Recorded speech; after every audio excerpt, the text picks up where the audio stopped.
దేవునికి మహిమ కలుగునుగాక. ఈరోజు దేవుని వాక్యం కీర్తనలు 34:19. నీతిమంతునికి కలుగు ఆపదలు అనేకములు, వాటి అన్నిట్లో నుండి యెహోవా వానిని విడిపించును.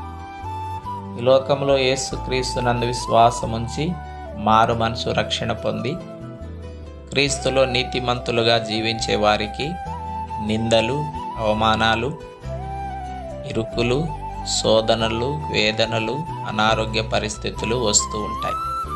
కాబట్టి వారు భయపడకుండా దేవుని మీద విశ్వాసముంచి ధైర్యంగా ముందుకు వెళ్ళాలి. ఆపదలు వచ్చినప్పటికీ అన్నిటి నుండి మన దేవుడు మనల్ని తప్పించడానికి మనకు తోడుగా ఉంటాడు. ఇంతవరకు నిరాశ చెందారా? అయితే ఈరోజు దేవుని పైన భారం వేయండి, విశ్వాసం ఉంచండి, మేలు పొందుకోండి. ఇట్టి కృపా భాగ్యం దేవుడు అనుగ్రహించును.